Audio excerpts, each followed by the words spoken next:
talvez alguns ácaros. O queijo é só um caso de estrago controlado. E obterá uma delícia que nunca é demais.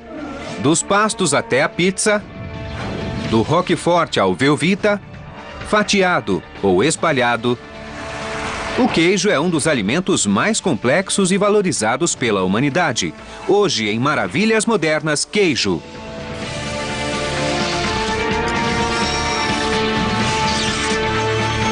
Maravilhas Modernas.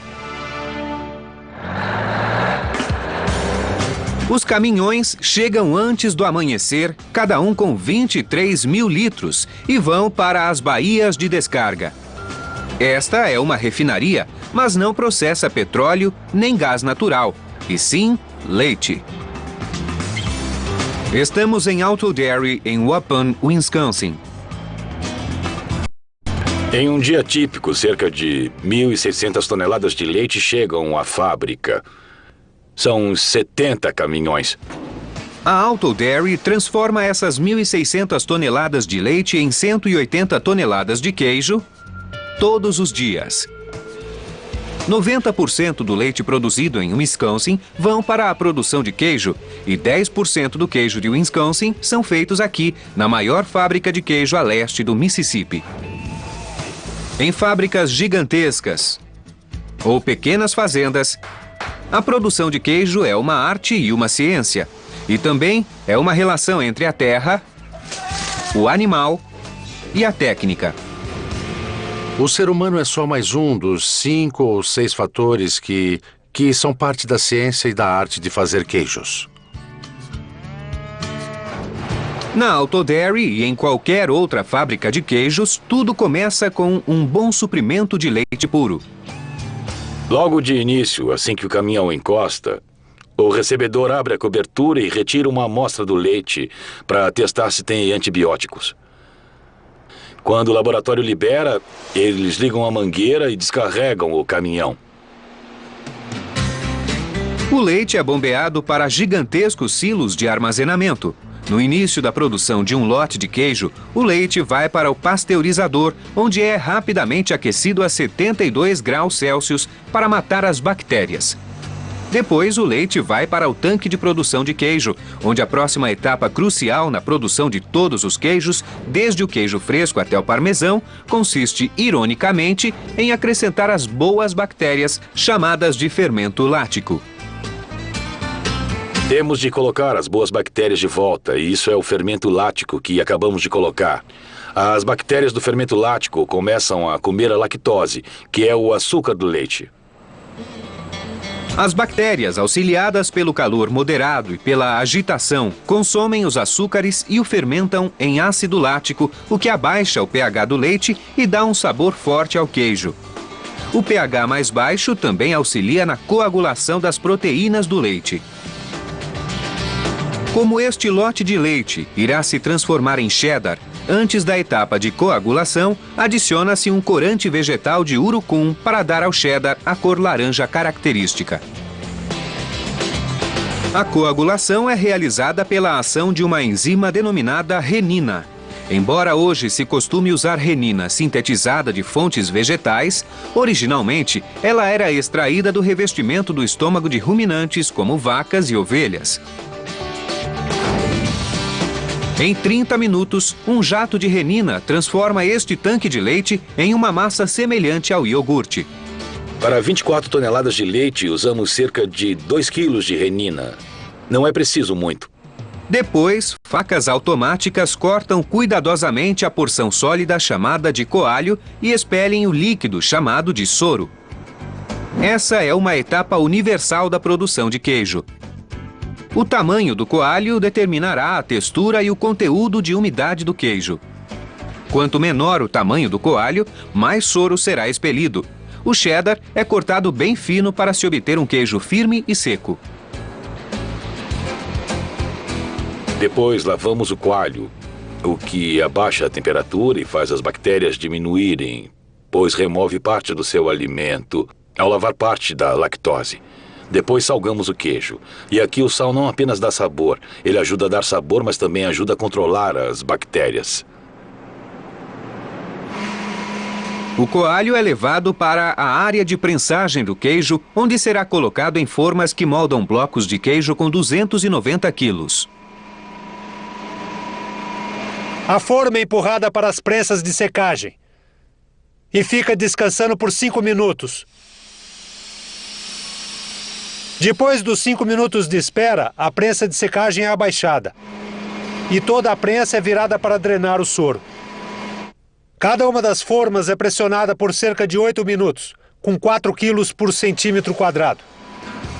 Esta máquina hidráulica é uma versão industrial da prensa de queijo, uma ferramenta simples usada há milhares de anos para moldar o coalho e extrair o soro. As formas são pressurizadas em uma câmara a vácuo. Depois de algum tempo, o coalho se funde no que reconhecemos como queijo cheddar. Enquanto isso, o fermento lático continua a quebrar os açúcares em ácido lático e as proteínas em compostos voláteis, acentuando gradualmente o sabor do queijo.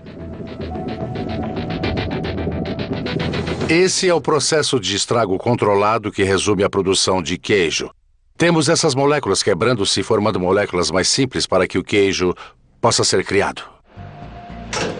A maior parte da maturação acontece longe da Alto Dairy, que deixa os cheddars armazenados a frio por apenas 10 dias antes de enviar os enormes blocos para os atacadistas.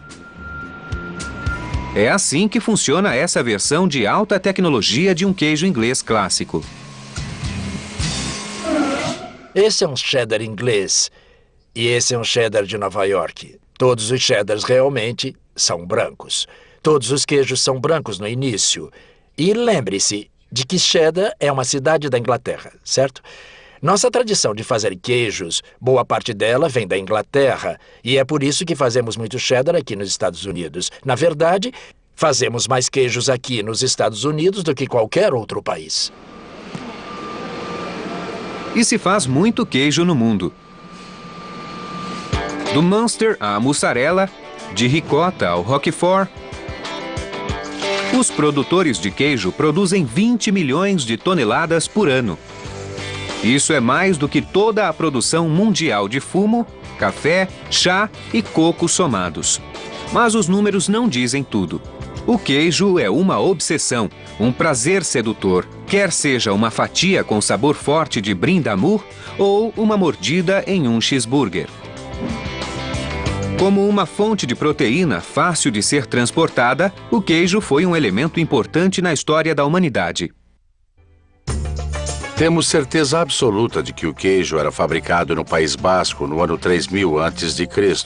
e na área em que ficavam Turquia, Irã e Síria. Provavelmente milhares de anos antes do País Basco. Mas o exemplo mais concreto que temos é o resíduo que os arqueólogos acharam em um pote de cerâmica, onde hoje é o Egito, de 2300 a.C., entre 2300 e 3000 a.C., datado por carbono.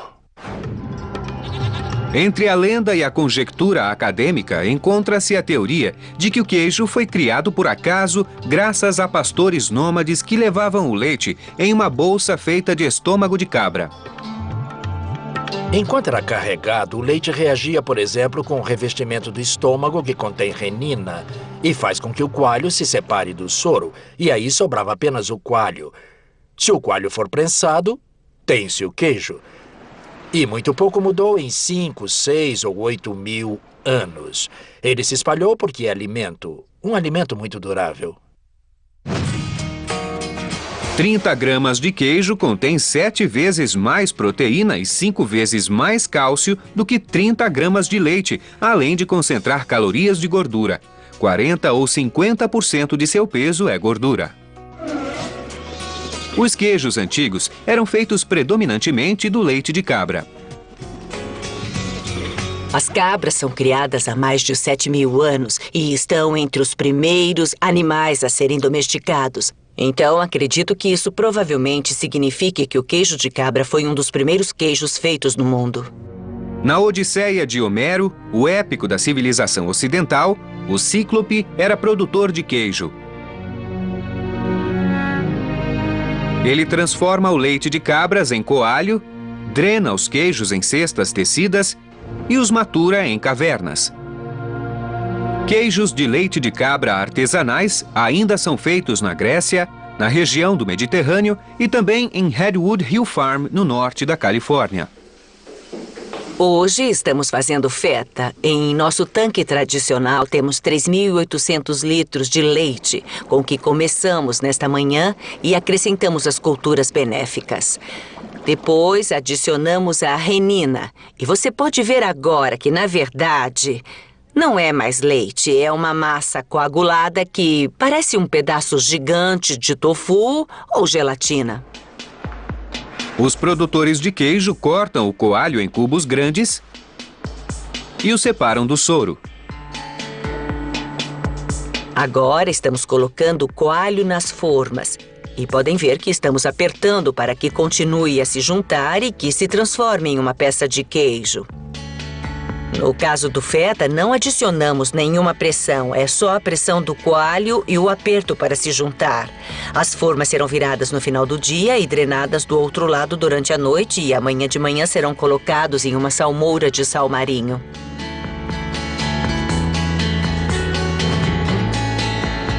O valor do queijo como um alimento leve e de longa duração aumentou à medida que os romanos aperfeiçoaram a arte de fazer grandes peças de queijo firme e salgado que duravam indefinidamente e eram fáceis de transportar.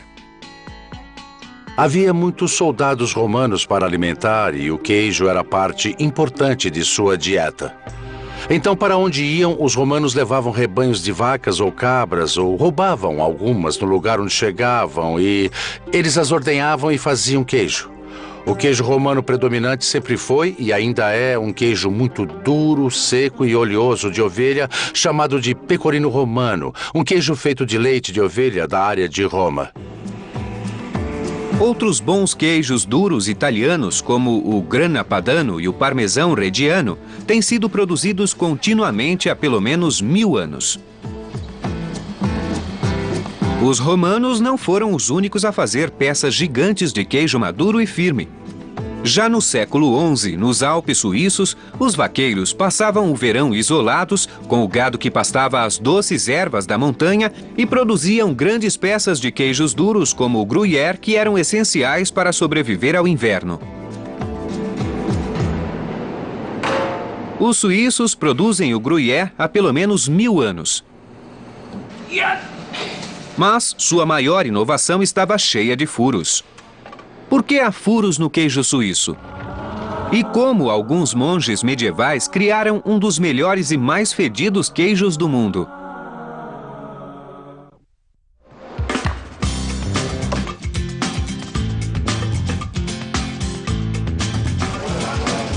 Entre em uma loja de queijos sofisticada e você estará entrando em um registro histórico vivo, em uma biblioteca dos grandes queijos do mundo, em sua gloriosa excentricidade. Pode ser na Califórnia, na Cheese Store, em Beverly Hills. Conseguimos. Aplausos da Borgonha. Ou no agitado Fairway Market, na cidade de Nova York. Quero saber se esse San Andres está bom. Eu não venderia se não estivesse. Ah, é? Há mais de 30 anos, os queijeiros Steve Jenkins e Norbert Wabney trazem a tradição de queijos europeus até os americanos. O que mais quer hoje? Quero... O que faz com esse pedaço de brie? Você pode perceber uma boa loja de queijo pelo cheiro quando passa pela porta. Se ela não tiver realmente um odor forte, você não está no lugar certo. O queijo tem cheiro forte devido às bactérias e ao mofo que quebram as gorduras e proteínas em compostos voláteis que liberam o odor. Os queijos mais fedidos foram criados pelos monges trapistas e beneditinos que foram muito criativos na etapa de maturação do queijo. Esses queijos são fedidos porque são queijos de casca lavada. Os monges descobriram que se esfregassem a superfície do queijo, e quase todos eram de leite de vaca, com água ou salmoura, vinho ou cerveja, conhaque ou suco de uva, isso alimentaria as bactérias naturais que estavam no exterior do queijo, naturalmente do ar e também do leite. Os monges foram uma ponte entre o mundo antigo e o medieval. E mantiveram viva a produção de queijo e a transformaram em uma arte. Este é um tradicional queijo trapista, feito literalmente pelos monges trapistas. Ele se chama Mondeka. É bem próximo da receita original como está. E os monges provavelmente comiam isso com carnes secas, muita cerveja e algumas preces.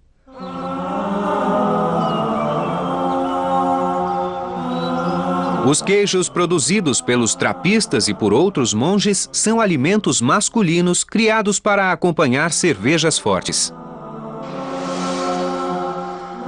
Um queijo fresco combinaria, teria sido bom com essas cervejas. Um queijo duro, seco e farinhento não teria sido tão bom com essas cervejas. Eles criaram uma receita em que o queijo era fedido, macio e maravilhosamente delicioso, de modo a combinar com o pão preto e as cervejas muito fortes, e também com as outras coisas que comiam e que eram tão fortes naquela época. Outro legado das receitas trapistas é o famoso queijo Limburgo. Na cooperativa Chalet Cheese, em Monroe, Wisconsin, o mestre queijeiro Myron Olson produz Limburgo do mesmo modo artesanal que a empresa usa há mais de um século. Quando o coalho se forma, ele é salgado manualmente. E depois é levado para a sala de maturação, onde recebe a camada de bactérias característica. Agora estamos derramando água com bactérias na superfície do queijo.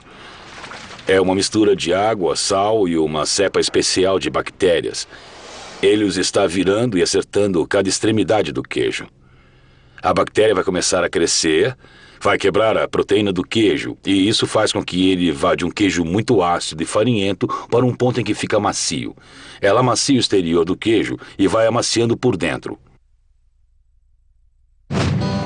O Limburgo não é o mais fedido dos queijos de casca lavada, mas talvez tenha um cheiro que as pessoas lembram.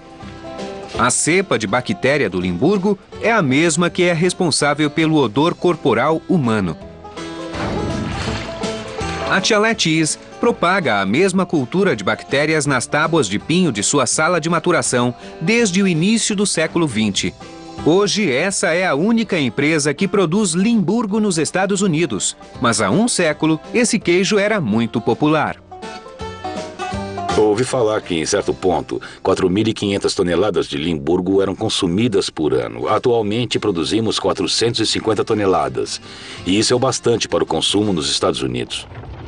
Se você acha que uma camada de bactérias não é um bom modo de maturar um queijo, fique longe do mimolete, cuja casca é formada pelo excremento de ácaros.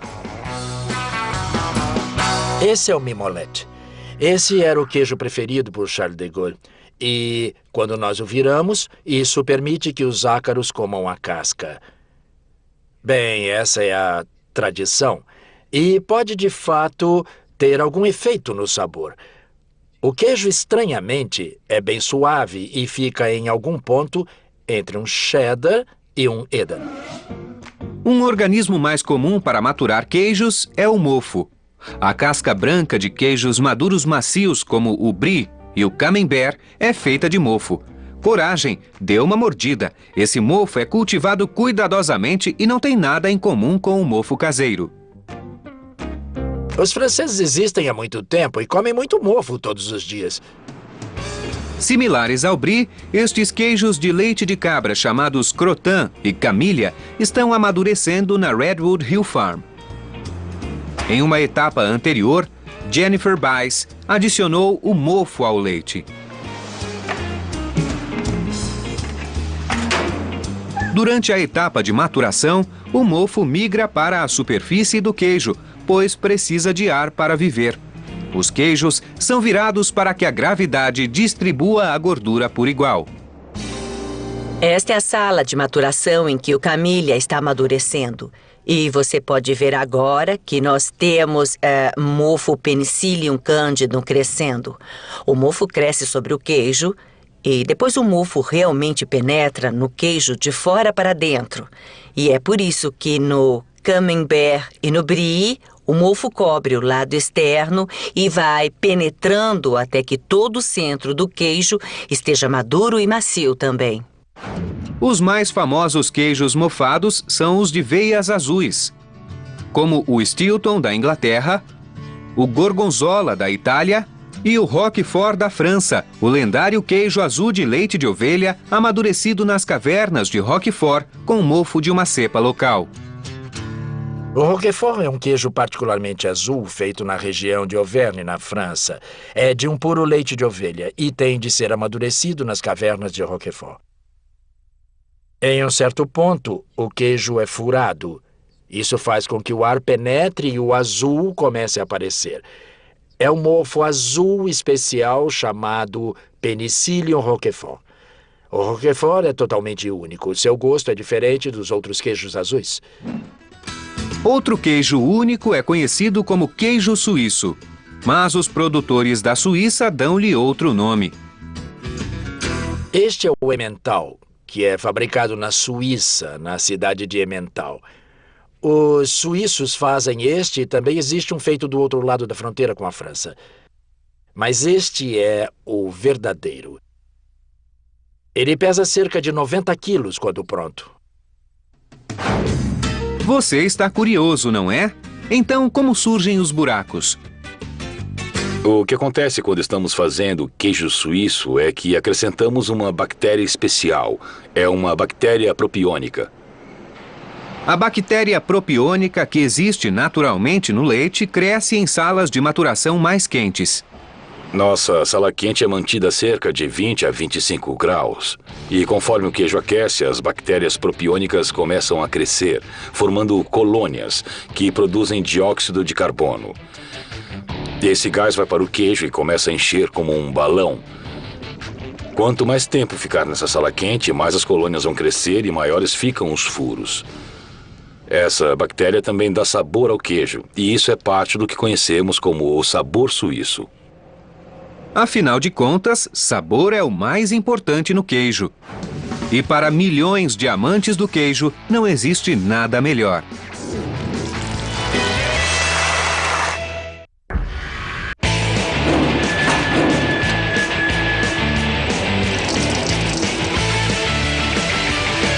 Bem-vindos ao mundo do queijo processado, que pode assumir muitas formas, desde fatias quadradas uniformes até molhos cremosos. Mas basicamente é queijo que foi derretido, homogeneizado com outros ingredientes e reprocessado. O produto final tem validade mais longa, derrete por igual e sua produção é mais barata. Esse processo pode ser visto na Winona Foods, em Green Bay, Wisconsin, que produz diversos queijos processados, inclusive um molho de queijo, e a famosa marca Paint & Co. O queijo processado começa com queijo natural, normalmente cheddar ou Colby. Aqui em Winona, blocos de 20 quilos de cheddar branco são picados para aumentar a superfície exposta às transformações químicas que ocorrerão no misturador. O misturador tem 2 toneladas e, portanto, vai produzir aproximadamente 12 mil unidades de produto acabado. Colocamos queijo cheddar no misturador, também colocamos emulsificantes, soro em pó, gordura e água, para misturar essa pasta de modo a transformá-la numa base de queijo processado. Os ingredientes cruciais dos queijos processados são os emulsificantes, aditivos alimentares que dispersam as gorduras e impedem que se separem das proteínas. É isso que cria a textura lisa do queijo processado. Estou segurando um sal emulsificante que é tipicamente usado na produção de queijo processado. Pode ser fosfato trissódico, citrato trissódico, fosfato disódico ou citrato disódico. É acrescentado no início do processo e quebra os glóbulos de gordura em glóbulos menores, que acabam se dispersando por toda a matriz do queijo. Os ingredientes são fundidos e agitados, outros passos cruciais para reconstituir a matriz do queijo. Isso forma uma massa quase plástica e homogênea na máquina de cocção e fica muitíssimo quente nesse ponto. Desse ponto em diante, o queijo processado permanece liso e homogêneo. Quer seja um queijo para espalhar ou em uma fatia que irá derreter facilmente. O primeiro queijo processado foi lançado em 1915 pelo homem que mais influenciou a história do queijo, James L. Kraft. A carreira de Kraft começou em Chicago em 1903, quando ele investiu $65 em um cavalo e uma carroça para entregar queijos a mercados locais. Mas Kraft não estava contente com os queijos disponíveis. Não havia estabilidade em termos de sabor e da qualidade do queijo que era produzido naquele tempo. E também havia problemas com a curta validade do queijo. Em 1911, Kraft começou a experimentar um queijo esterilizado a quente que era vendido em lata.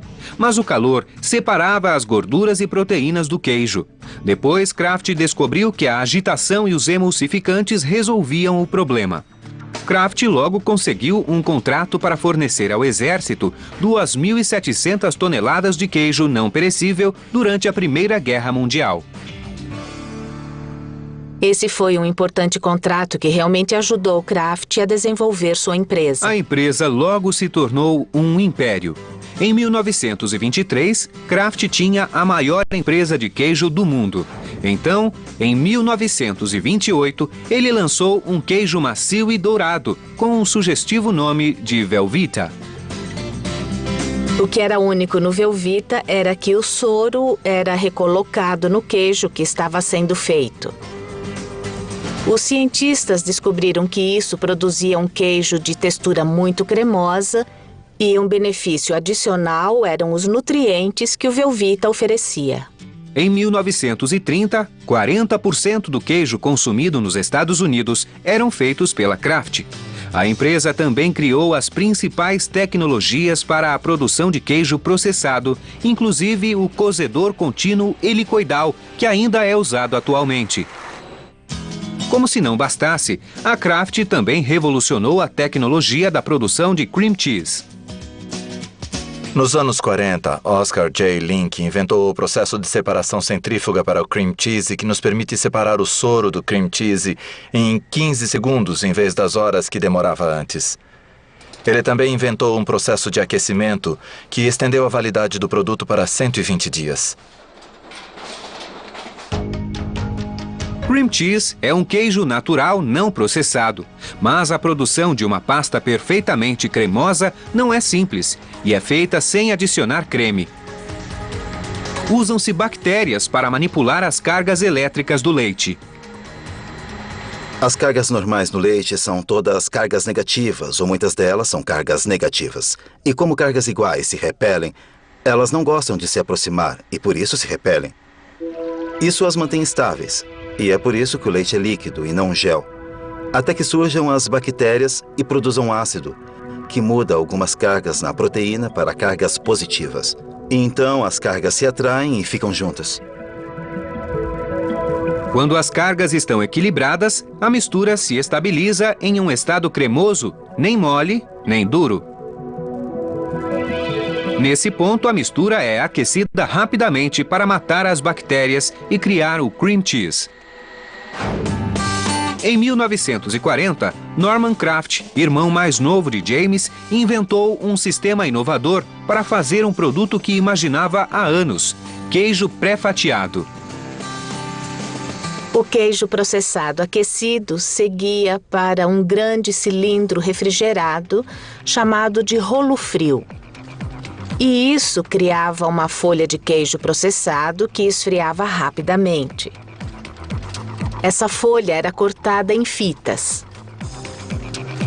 E as longas fitas eram cortadas em quadrados para sanduíche, que eram empilhados em 8 fatias e depois eram embalados. Isso parece simples, mas foi realmente muito inovador na época. Esse ainda é o método usado na produção de queijo fatiado. O produto fez muito sucesso quando foi lançado em 1950. Essa mistura de queijo cheddar com ingredientes adicionais passou a ser conhecida como queijo americano.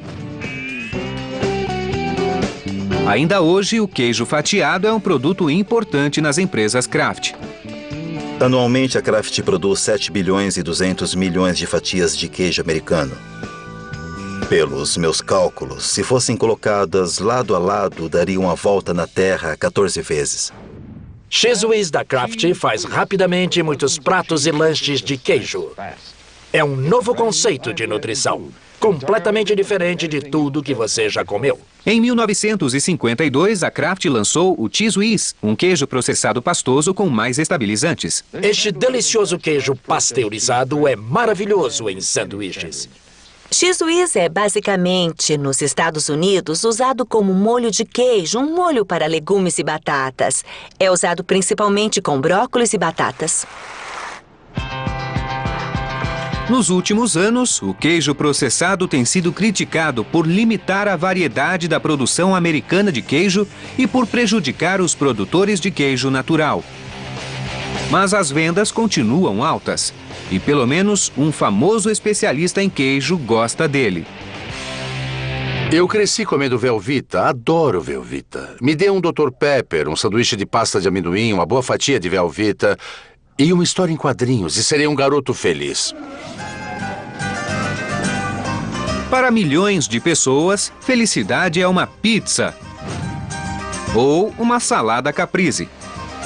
O segredo da felicidade é o queijo. Pergunte a ela. Responda rápido. Qual é o queijo mais popular nos Estados Unidos? Cheddar? Americano? Tente de novo. Isso mesmo. Graças ao nosso amor pela pizza, um queijo italiano, a mussarela, chegou ao primeiro lugar.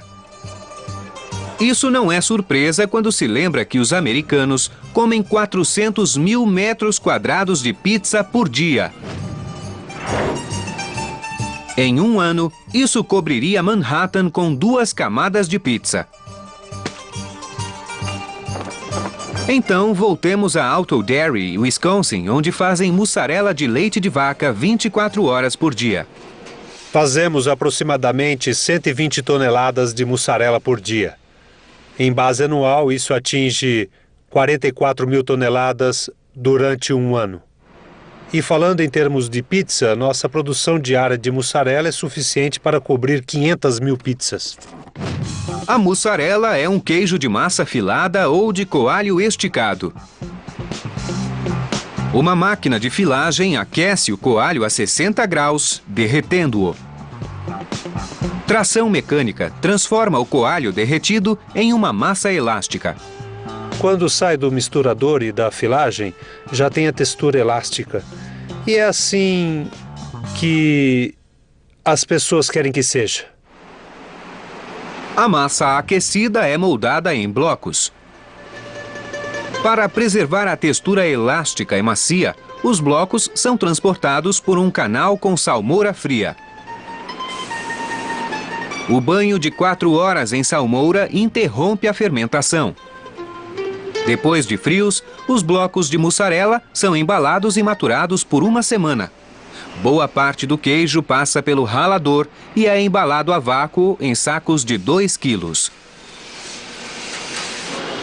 A próxima parada é no forno de sua pizzaria favorita. Para criar uma mussarela perfeita e elástica, os produtores não têm apenas de derreter e esticar o coalho. Eles também precisam que as bactérias quebrem o cálcio e a caseína, que é a proteína do leite.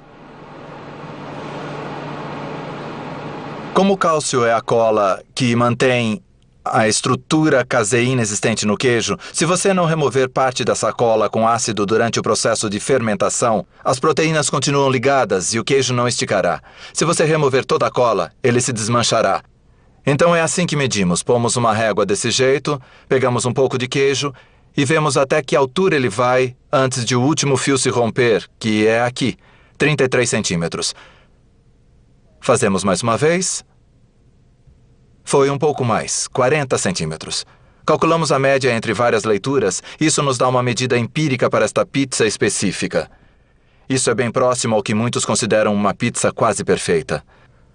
Mas o único jeito de realmente saber é um ser humano provar. Então...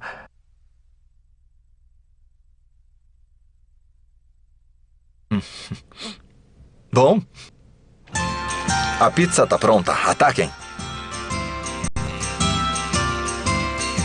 Apesar de toda a popularidade da pizza, a melhor mussarela ainda é a fresca, a mussarela de búfala.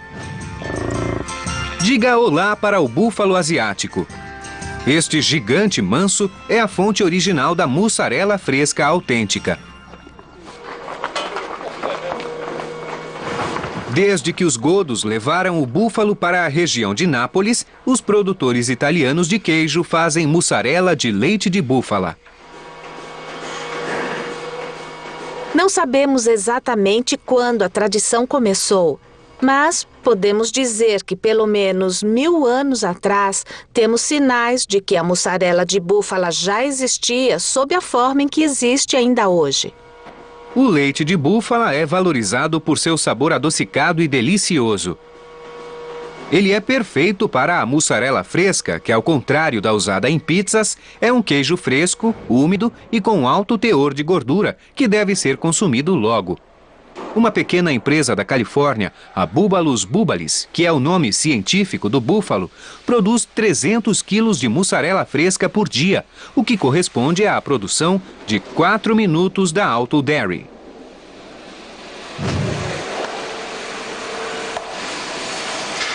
Depois de o coalho passar pela máquina de cocção, o instinto do produtor de queijo vai dirigir o processo. Ele acrescenta água quente a 90 graus para que o coalho de novo fique macio e elástico. Depois ele adiciona sal e vai esticá-lo até o ponto em que sentir que está bom para formar bolas separadas. Os braços automáticos da máquina de filagem imitam as mãos humanas, os instrumentos tradicionais para esticar e formar a mussarela fresca. Este é o momento exato em que se corta a mussarela. E é por isso que mussarela se chama mussarela, porque você mozzi, entendeu? Ou seja, você corta. Porque mozzare significa cortar em italiano, então essa é a razão de se chamar assim. Os métodos manual e automático terminam do mesmo modo. Mergulham o queijo na água gelada para basicamente provocar um choque térmico, porque a massa ainda está bem quente depois de ser cortada. O queijo vai criar uma pele externa, o que é bem típico para a mussarela de búfala. Hoje conseguimos uma ótima pele externa.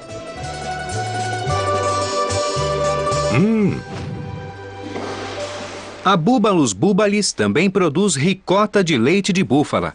A ricota é um queijo singular porque é feita inteiramente a partir do soro e não do coalho.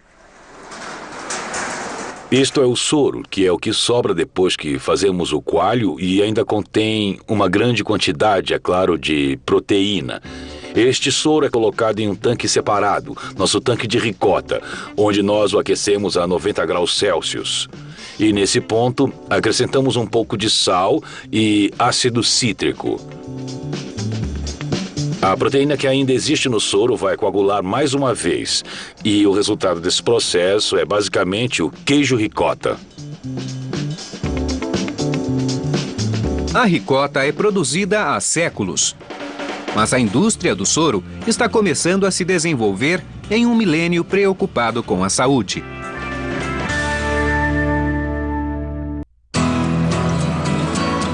Há séculos, o soro tem sido tratado como um resíduo depois de o coalho ser drenado.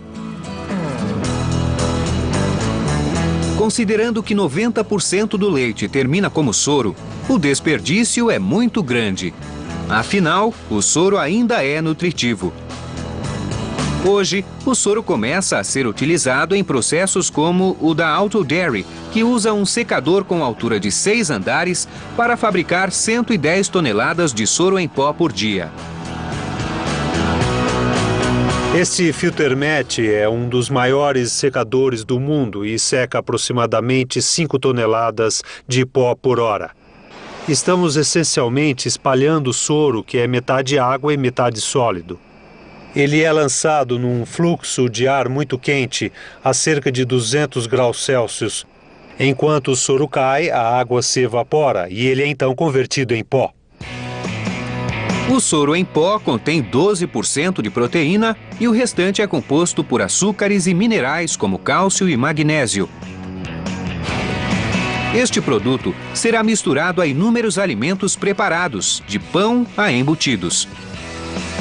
Entre os diversos usos, o soro pode ser um adoçante ou um espessante com proteínas e minerais. As proteínas do soro podem ser concentradas e usadas em complementos alimentares. O soro não é o único alimento saudável. Os aspectos nutricionais do próprio queijo estão mudando. Não há como negar que o queijo contém muita gordura. Isso é pura verdade. Mas os cientistas do Centro de Pesquisas de Laticínios em Wisconsin estão trabalhando para colocar mais nutrientes no queijo, aumentando os níveis de ácidos graxos ômega 3, que é a gordura saudável. Pode-se usar 2 métodos diferentes. Pode-se alimentar o gado leiteiro com uma dieta rica em semente de linhaça, e o que se consegue com isso é um nível alto de ALA, ácido ômega 3. A outra forma é incorporar algo de origem marinha, como extratos de peixe ou de alga. Os cientistas descobriram como isolar e remover o cheiro de peixe. Também há interesse em produzir queijo com culturas probióticas como as encontradas no iogurte. Já é uma forte tendência na Europa, mas nos Estados Unidos está começando a surgir apenas agora. O queijo está mostrando ser um bom sistema de armazenamento para essas bactérias saudáveis. Apesar da ciência e da tecnologia, o queijo sempre dependerá da criatividade de cada produtor.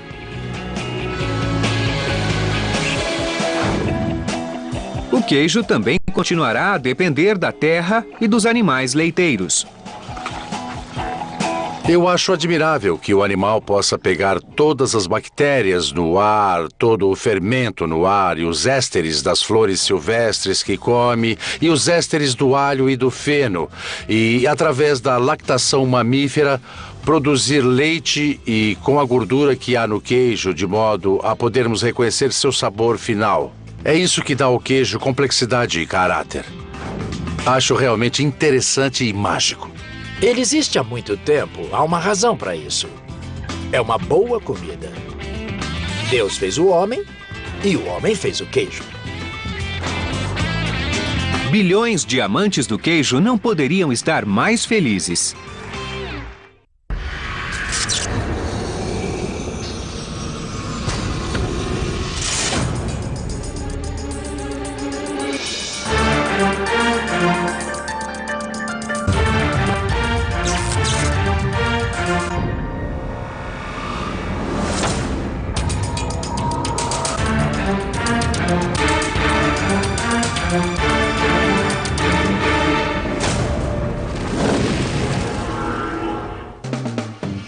Aqui está o programa que te mostrará como funciona um controle remoto, como voa a nave espacial, como fazem o açúcar e o sal, que tão rápido o embala, como funciona o submarino, quebra-gelos, a usina nuclear. History vai te mostrar as maravilhas modernas. History vai te mostrar as maravilhas modernas. History vai te mostrar as maravilhas modernas.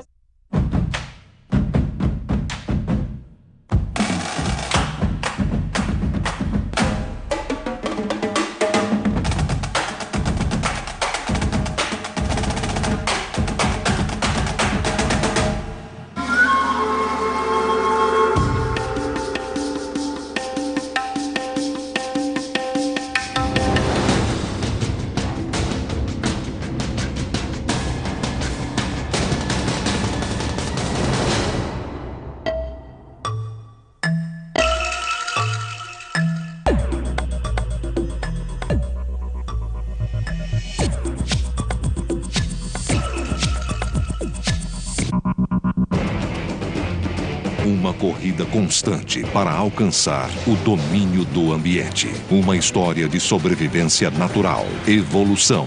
Esta noite, às 7, por History. O objeto estava a uns 30 ou 35 metros, eu diria. Era uma forma redonda, uma esfera, e girava. O policial que estava pilotando o helicóptero disse que tinha visto um OVNI, então ele perseguiu o OVNI que atravessou o canal de Bristol